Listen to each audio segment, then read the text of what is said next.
Hello friends, my self Harjeet Kumar, APO 1 Ambala northern railway. आज मैं आपसे ट्रांसफर रूल्स के बारे में डिस्कस करूंगा। इसको हम एक एक करके डिस्कस करेंगे और नियमों के बारे में आपको जानकारी दूंगा। ट्रांसफर रूल्स जो कि मेन मास्टर सर्कुलर 24 में कवर किया हुआ है। Normally, a railway employee is employed throughout his career on the same railway or railway establishment to which he is posted on first time. Rail कर्मचारी जिसकी सबसे पहले नियुक्ति होती है, वो यहाँ जिस मंडल में जिस जोन में नियुक्ति होती है, वो सारी अपने रिटायरमेंट तक उसी जोन में पोस्टेड रहता है जब तक कि वो स्वयं उसके लिए अपना स्थानांतरण के लिए कोई एप्लीकेशन ना दे, जाके उसको एडमिनिस्ट्रेटिव ग्राउंड पे ट्रांसफर के लिए कहीं दूसरी जगह पे ना भेजा जाए। ट्रांसफर कितने प्रकार की होती है? ट्रांसफर नॉर्मली दो प्रकार की होती है। ऑन एडमिनिस्ट्रेटिव ग्राउंड, जिसमें सिंपल ट्रांसफर होती है। प्रमोशन पे जो ट्रांसफर होती है वो होती है अगर कोई एस्टेब्लिशमेंट रिडक्शन किया जाता है, उसके अनुसार स्टाफ को ट्रांसफर किया जाता है। और इसके अलावा रिक्वेस्ट ट्रांसफर होती है। रिक्वेस्ट ट्रांसफर में भी दो प्रकार की ट्रांसफर होती है। ऑन रिक्वेस्ट ट्रांसफर, जब वन वे ट्रांसफर जिसको बोला जाता है, और म्यूचुअल ट्रांसफर जो कि दो अलग अलग यूनिट्स, मंडल या जोन के कर्मचारी आपस में प्रार्थना पत्र देकर अपना आपसी स्थानांतरण के लिए वहाँ एप्लीकेशन देते हैं और उसको प्रशासन कंसिडर करता है। इसके अलावा पीरियोडिकल ट्रांसफर भी होती है जो कि सेंसिटिव पोस्ट रेलवे में रेलवे बोर्ड द्वारा निर्धारित की गई है। उसमें 4 साल के बाद स्टाफ को स्थानांतरण किया जाता है। इनके सभी के बारे में हम एक एक करके डिस्कस करेंगे। सबसे पहले on request transfer. On request transfer inter railway on request transfer होती है, या inter divisional on request transfer, या विद इन डिवीजन में ऑन रिक्वेस्ट ट्रांसफर होती है। इसमें स्टाफ अपनी प्रार्थना पत्र प्रस्तुत करता है।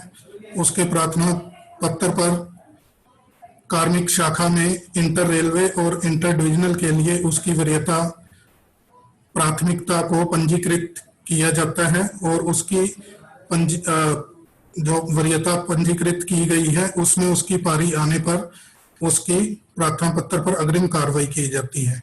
और जो मंडल के अंदर ही ऑन रिक्वेस्ट ट्रांसफर होती है, उसमें जो कंसर्न ब्रांच होती है वहां पे उनकी वरीयता मेंटेन की जाती है, और उसके अनुसार ही उनका पारी आने पर उनका स्थानांतरण के संबंध में अग्रिम कार्रवाई की जाती है।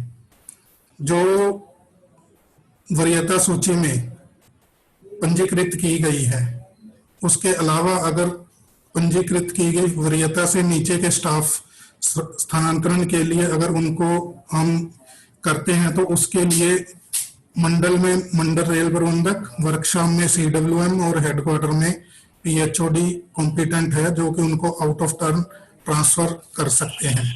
अब इसमें ऑन रिक्वेस्ट के लिए क्या प्रोसीजर है वो मैं आपको बताता हूँ। ऑन रिक्वेस्ट में स्टाफ अपना प्रार्थना पत्र अपने सीनियर सबऑर्डिनेट ऑफिस में प्रस्तुत करता है। उसमें 4 या 5 सेट, जो कि जितने ऑफिस में वो आगे आगे जाएगा उतने सेट वो भर के देता है। सीनियर सबऑर्डिनेट उसको आगे फॉरवर्ड करके कार्मिक शाखा को भेज सकते हैं या ब्रांच अफसर को वो भेजते हैं। ब्रांच अफसर से अगर ब्रांच ऑफिसर को भेजते हैं तो उसके बाद वो कार्मिक शाखा में आता है। कार्मिक शाखा से पूर्ण कार्रवाई करने के उपरांत कंसर्न मंडल को वो भेजा जाता है। वहां से एक्सेप्टेंस आने के ऊपर फिर कार्मिक शाखा उस स्टाफ को स्पेयर कर देती है।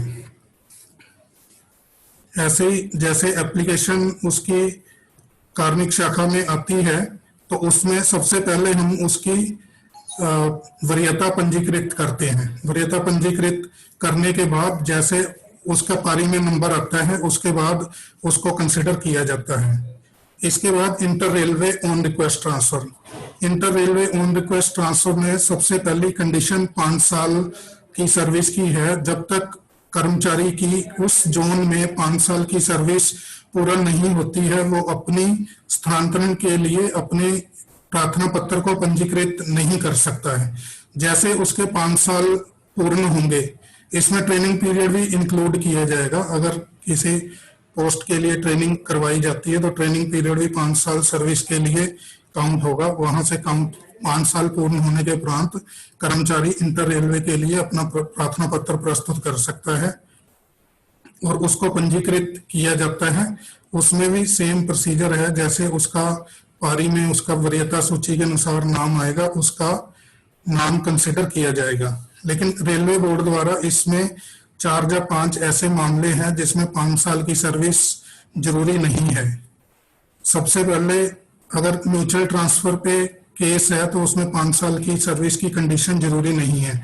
अगर स्पाउस ग्राउंड पे है, स्थानांतरण मांग कर रहा है कर्मचारी, तो उसमें 5 साल की सर्विस नहीं देखी जाएगी।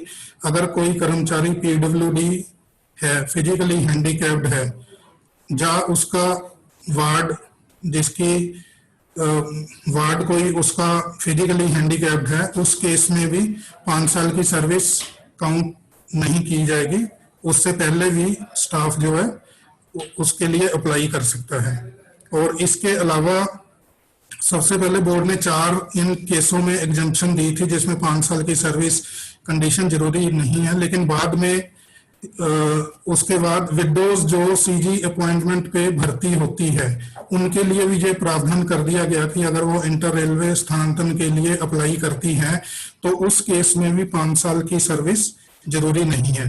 तो 5 साल की सर्विस हर केस में जरूरी है, सिर्फ एग्जम्पशन 5 केसेस में ही दी गई है बोर्ड द्वारा। उस 5 मामलों में 5 साल की सर्विस जरूरी नहीं है। स्पाउस ग्राउंड में, म्यूचुअल ट्रांसफर में, अगर स्टाफ पीडब्ल्यूडी है, अगर उसका वार्ड पीडब्ल्यूडी है, अगर विडो सीजी अपॉइंटमेंट में भर्ती हुई है, इन केसेस में 5 साल की सर्विस जरूरी नहीं है।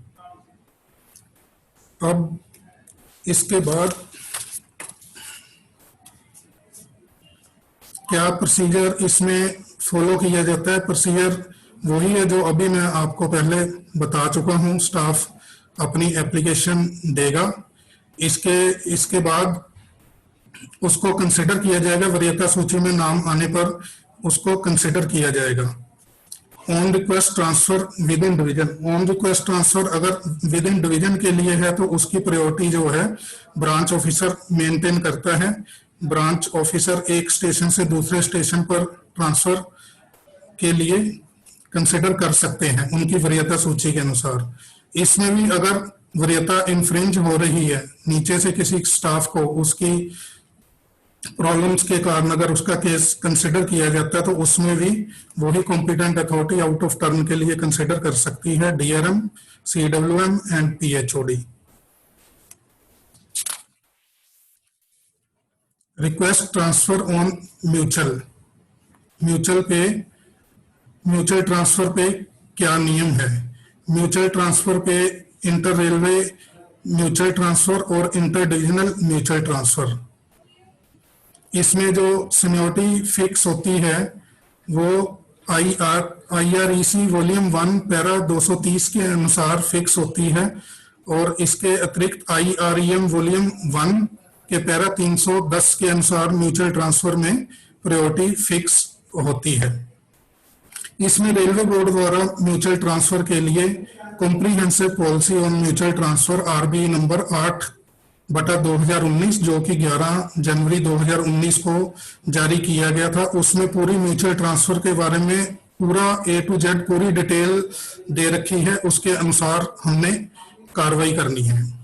उसको मैं म्यूचुअल ट्रांसफर का जो नियम है जो RBE 8/2019 है, उसमें जो प्रावधान दिए गए हैं मैं उसके बारे में आपको थोड़ा बताता हूं। सबसे पहले, कोई भी रेलवे कर्मचारी जो कि member of a railway service of a railway division और unit seek mutual transfer with any of the employee of another division unit और division working in same grade, और सेम ग्रेड में वो स्टाफ वहां दूसरे मंडल में काम कर रहा हो, जहां अगर ऊपर के ग्रेड में वो काम कर रहा हो तो वो रिवर्शन की अपनी कंडीशन को पूरी करके रिवर्शन का प्रार्थना पत्र डिक्लेरेशन देके वो उसके साथ दूसरे कर्मचारी के साथ म्यूचुअल ट्रांसफर कर सकता है। इसमें पावर्स किस किस के पास है इसको स्वीकृत करने की?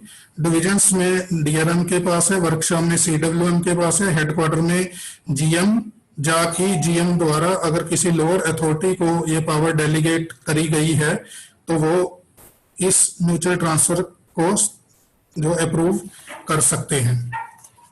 इसमें assignment of seniority mutual exchange में कैसे आएगी, कैसे फिक्स होती है? इसमें कोडल प्रोविजन भी है और आईआरईएम का भी प्रोविजन है।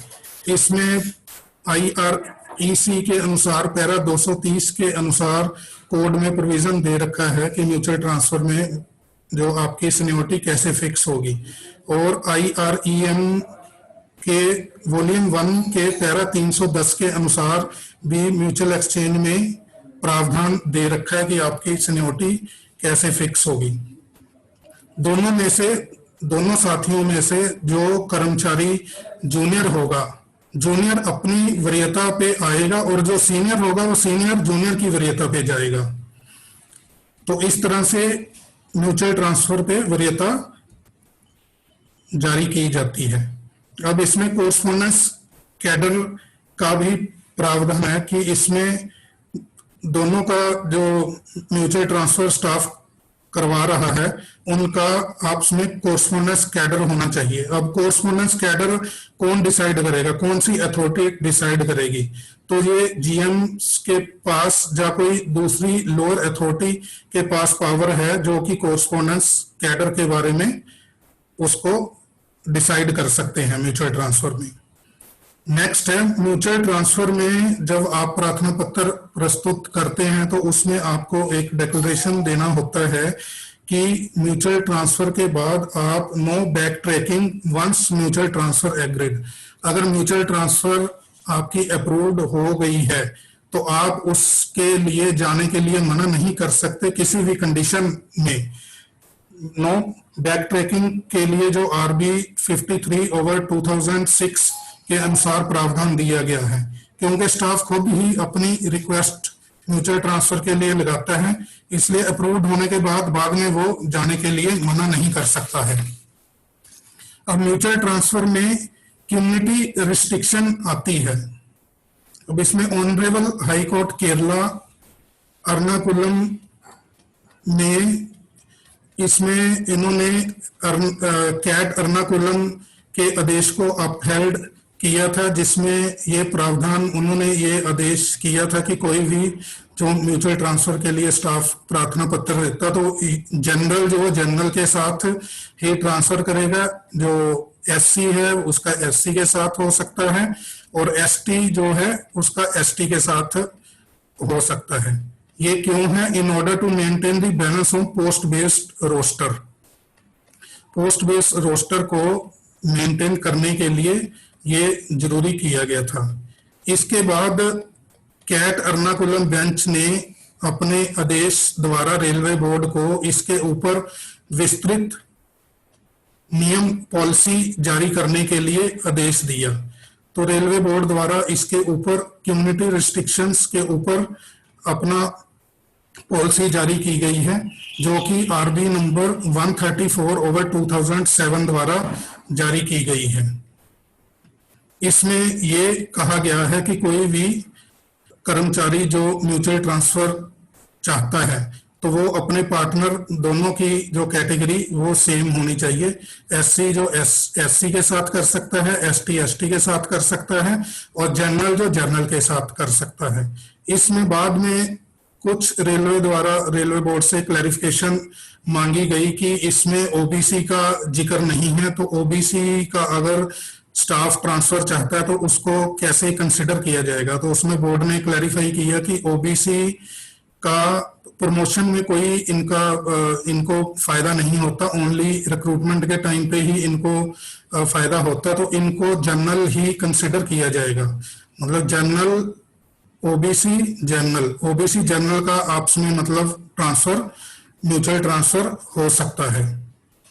इसमें एक और इन्होंने बोर्ड से क्लैरिफिकेशन मांगी कि इसमें जो डायरेक्ट रिक्रूटमेंट कैटेगरी में ये रिस्ट्रिक्शन लागू रहेगी। तो बोर्ड ने मतलब क्लैरिफाई किया कि डायरेक्ट रिक्रूटमेंट में अगर किसी कैटेगरी में 100% रिक्रूटमेंट है तो वहां पे ये रिस्ट्रिक्शन लागू नहीं होएगी। मतलब वहां पे डायरेक्ट रिक्रूटमेंट में SC ST OBC आपस में इनका स्थानांतरण हो सकता है, वहां रिस्ट्रिक्शन की जरूरत नहीं है। अगर कुछ पोस्टों पे कुछ थ्रू डायरेक्ट रिक्रूटमेंट के अनुसार भरी जाती है, कुछ जो है प्रमोशन के अनुसार भरा जाता है। अगर ऐसी स्थिति है तो दोनों में से अगर एक, जब दोनों स्टाफ जो है वो RRB के थ्रू डायरेक्ट रिक्रूटमेंट कोटे के थ्रू होने चाहिए। अगर उनमें से एक प्रमोटी है या दोनों प्रमोटी है तो वहां पे रिस्ट्रिक्शन लागू रहेगी। तो ये विस्तृत जानकारी जो RB नंबर 134/2007 में दी गई है, वहां पे आप इसको पूर्णतया देखकर ही उचित कार्रवाई कर सकते हैं। इसके बाद ट्रांसफर में क्या क्या डॉक्यूमेंट लगे होने चाहिए, क्या क्या उसमें होना चाहिए। इसमें 4 से 5 कॉपी ज्वाइंट एप्लीकेशन की म्यूचुअल ट्रांसफर के लिए प्रस्तुत करेंगे। उसमें रिसेंट साइज, पासपोर्ट साइज की फोटोग्राफ होनी चाहिए, जिसको कि सीनियर सबॉर्डिनेट उसको इस हिसाब से अटेस्ट करेगा कि कुछ पोर्शन फोटो के ऊपर और कुछ लेटर के ऊपर आए। और उसमें सीनियर सबॉर्डिनेट का नाम होना चाहिए, रबड़ स्टैंप लगी होनी चाहिए और उनके सिग्नेचर होने चाहिए।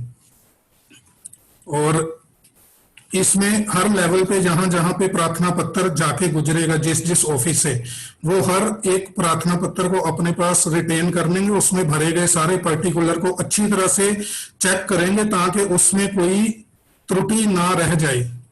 तो उस एप्लीकेशन प्राप्त होने के बाद अब उस एप्लीकेशन को मंडल कार्यालय में कार्मिक शाखा द्वारा पंजीकृत किया जाएगा। जो पंजीकृत वरीयता सूची होगी वो एम्प्लॉई को उसकी सूचना दे दी जाएगी, और जैसे वरीयता के अनुसार उसका नंबर आएगा तो वो सक्षम अधिकारी को उसको प्रस्तुत किया जाएगा। और उसमें NOC होने के बाद ही कंसर्न मंडल को, कंसर्न DRMP को उसका प्रार्थना पत्र एक्सेप्टेंस के लिए वहां भेजा जाएगा। यहां से जो इस मंडल से जो भेजा जाएगा उसमें कर्मचारी की फोटो लगी होनी चाहिए उसमें, और उसका कौन सा ऑफिसर उसको साइन कर रहा है, उसकी रबड़ स्टैंप और उसका नाम वगैरह, अगर मोबाइल नंबर भी दे रखा हो तो वो भी उसमें देना चाहिए, ताकि दूसरी रेलवे, यहाँ दूसरे मंडल दूसरी रेलवे में जो उसका प्रार्थना पत्र जाएगा, अगर उनको कोई क्वारी वगैरह करनी हो तो वो सीधे अधिकारी से उसके बारे में क्वारी कर सकते हैं। जब दूसरे मंडल में स्टाफ रिपोर्ट करता है तो उसके सारे particular photo, attach thumb impression वगैरह जो सारा उसका चेक किया जाता है। वो चेक करने के बाद ही उसको ज्वाइन वहां करवाया जाता है। इसके बाद उसकी LPC वगैरह गस्टेड ऑफिसर द्वारा कार्मिक शाखा के अकाउंट्स के अकाउंट ऑफिसर द्वारा साइन करके भेजी जाती। सर्विस रिकॉर्ड भी उसका साथ के साथ ही, मतलब अगर संभव हो तो साथ के साथ ही उसको दे देना चाहिए, नहीं तो 15 दिन, 20 दिन, 1 महीने के अंदर अंदर उसका service record, P file, leave account वगैरह सारा वहां पे भेज देना चाहिए। रिलीविंग के बारे में, रिलीविंग जैसे वहां से हमें NOC प्राप्त, इधर से हमने NOC दी, उधर से दूसरे स्टाफ की NOC हमें प्राप्त हो गई है, तो हम ब्रांच ऑफिसर को रिलीविंग के लिए पुटअप करते हैं। ब्रांच अफसर रिलीविंग के लिए ऑर्डर कर देता है तो हम सीनियर सबऑर्डिनेट को कार्मिक शाखा द्वारा पत्र जारी किया जाता है कि स्टाफ को आप स्पेयर करके भेजें। स्पेयर करके स्टाफ हमारे पास आ जाता है, उसमें फोटो वगैरह लगी होती है। उसके बाद कार्मिक शाखा द्वारा कैडर ऑफिसर, एपीओ, डीपीओ जो भी है वो उसको बंदे को, स्टाफ को रिलीव करके उस मंडल, उस यूनिट, प्रोडक्शन यूनिट की जहां के लिए उसने कर रखी हो वहां के लिए उसको भेज देता है। उसमें कार्मिक शाखा के अधिकारी कैडर ऑफिसर द्वारा फोटो अटेस्ट करनी चाहिए और इसमें उसका नाम लिखा होना चाहिए, रबड़ स्टैंप लगी होनी चाहिए, सिग्नेचर वगैरह सारे होने चाहिए और कर्मचारी का लेफ्ट थंब इम्प्रेशन और सिग्नेचर को भी वेरीफाई करके वहां भेजना चाहिए ताकि एम्प्लॉई को वहां पे जाने के बाद कोई दिक्कत का सामना, कोई परेशानी का सामना ना करना पड़े। इसके बाद म्यूचुअल ट्रांसफर जो है वो 1800 जीपी लेवल 1 में 1800 group D staff, rest while जो ग्रुप डी स्टाफ है उनका स्थानांतरण कैसे होता है म्यूचुअल ट्रांसफर। म्यूचुअल ट्रांसफर किसी भी डिपार्टमेंट के ग्रुप डी स्टाफ का आपस में स्थानांतरण करवा सकते हैं, उसमें कोर्सपोंडेंस कैडर का कोई जरूरी नहीं है। अगर कोई इलेक्ट्रिकल का बंदा, इलेक्ट्रिकल का स्टाफ है एक मंडल का और दूसरा स्टाफ एसएनटी का है या मैकेनिकल का है और वो जीपी 1800 लेवल 1 में कार्य कर रही हैं तो उनका आपस में स्थानांतरण, म्यूचुअल स्थानांतरण हो सकता है। लेकिन इसके लिए एक दो कंडीशन है।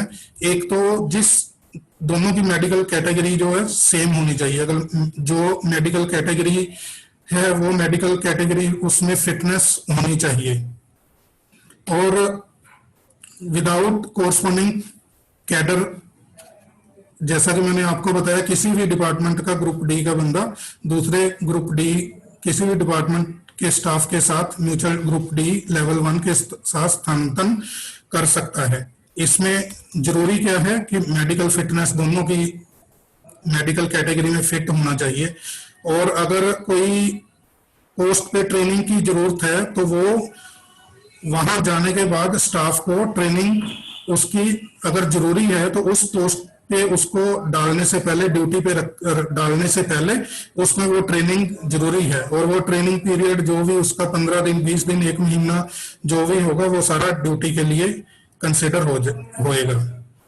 अब नेक्स्ट आता है mutual transfer on different grades.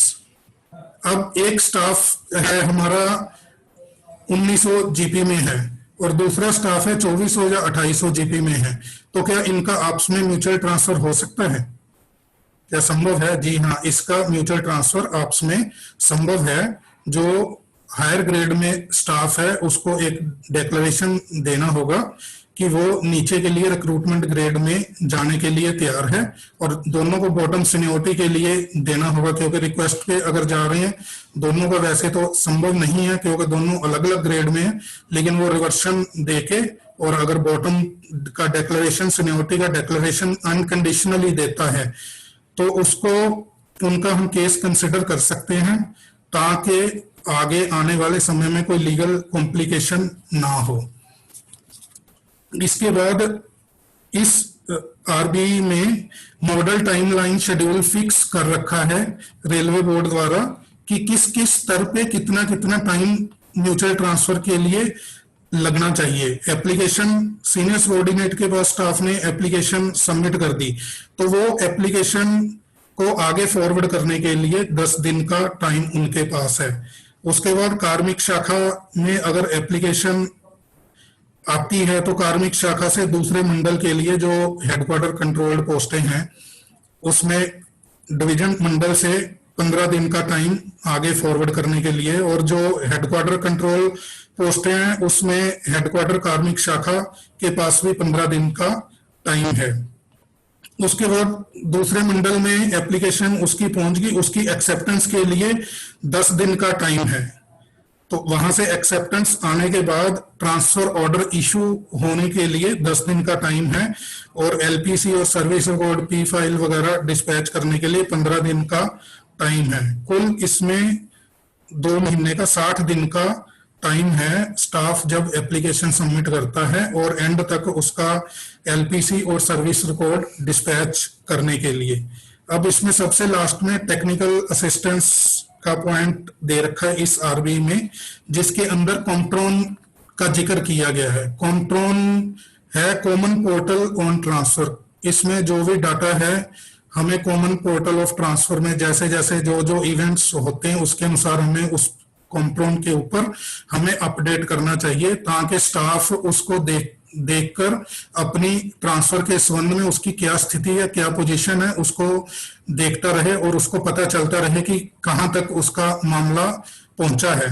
तो ये बहुत जरूरी है, कॉम्ट्रोन को हमें टाइम टू टाइम अपडेट करना चाहिए। जैसे जैसे हम उसके बारे में हमारे पास एनओसी आती है, जब हम भेजते हैं, जब एप्लीकेशन प्राप्त होती है, उसका सारा डाटा हमें कॉम्ट्रोन पोर्टल के ऊपर हमें भरना चाहिए। अब आउट ऑफ टर्न ट्रांसफर के लिए वैसे तो जो म्यूचुअल जो ट्रांसफर के लिए बंदा जो स्टाफ अपनी वरीयता लगाता है, वरीयता के अनुसार ही कार्रवाई होती है।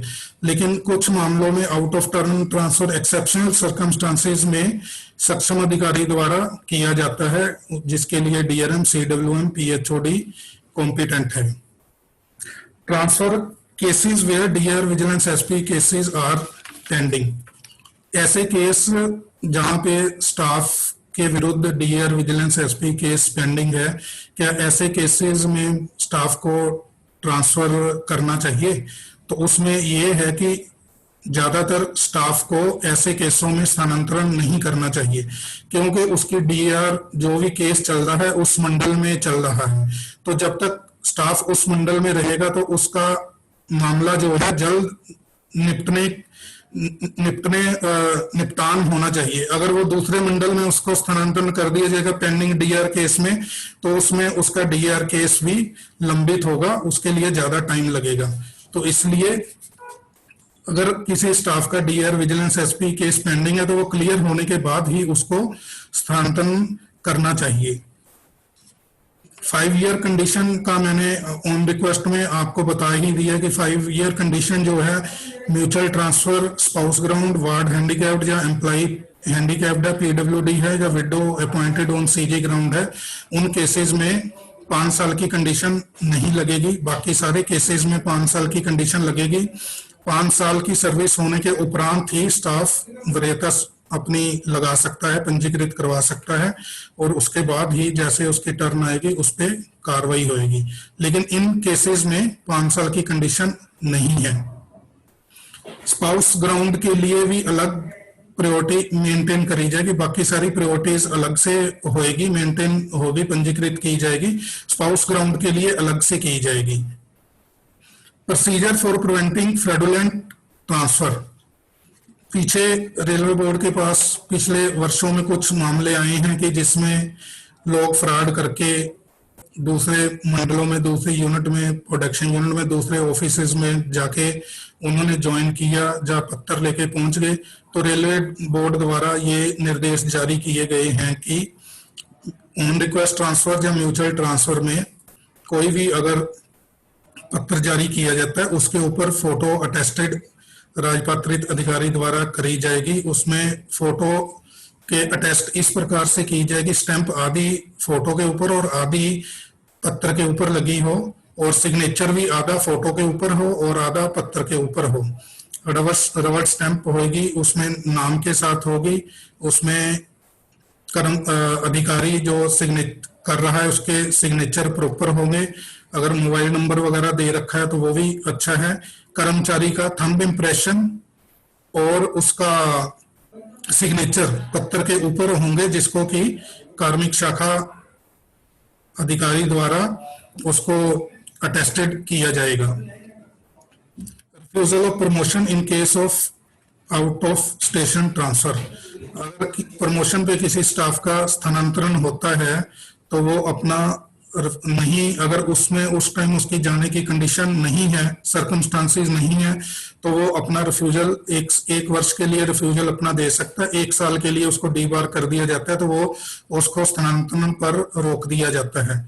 लेकिन अगले साल अगर फिर वो करता है तो उसका नाम पैनल से आउट करके उसको सेम ग्रेड में किसी दूसरे स्टेशन पे भी स्थानांतरण कर सकते हैं।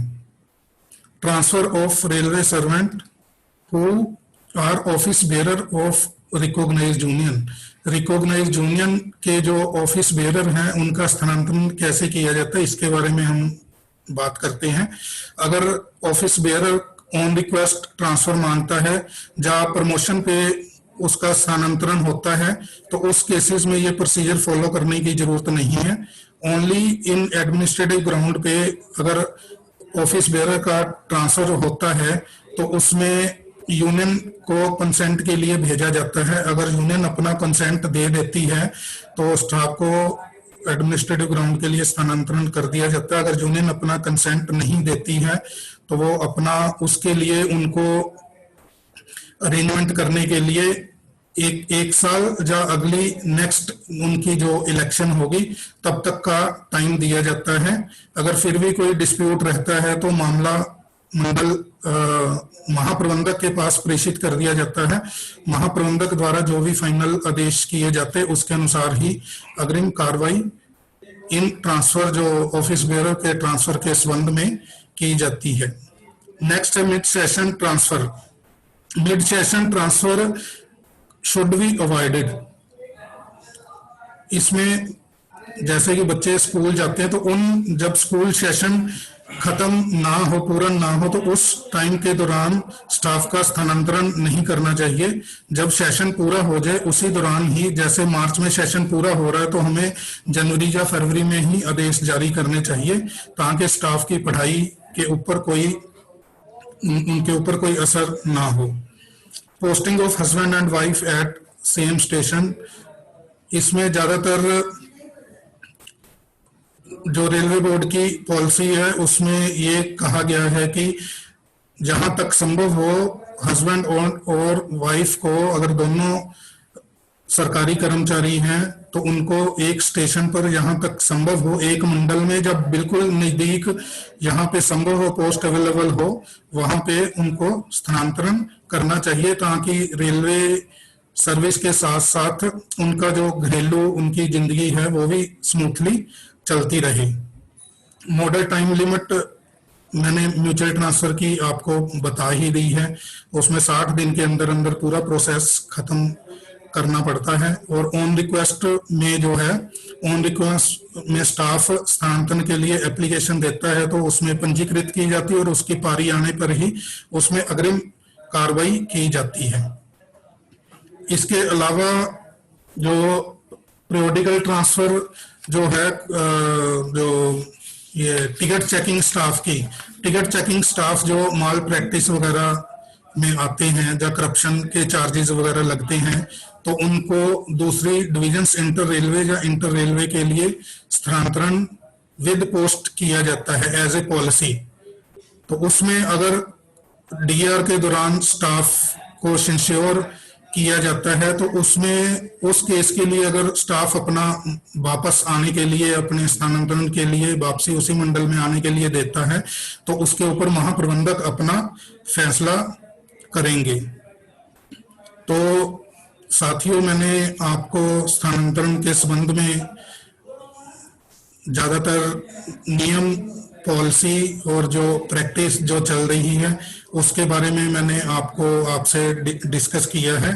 अगर फिर भी जब आप अपना मामला प्रस्तुत करते हैं फाइल पे तो इसके लिए आप जो रेलवे बोर्ड द्वारा ट्रांसफर के संबंधित सारी पॉलिसीज वगैरह जो जारी की गई है उन ओरिजिनल पॉलिसीज को ही आप अच्छी तरह से पढ़कर और अच्छी तरह से उस पर गौर करके दिमाग में बैठाकर तभी आप अपनी कार्रवाई करें ताकि गलतियों से बचा जा सके। इसके साथ ही मैं आपसे इजाजत लेता हूं। नमस्कार।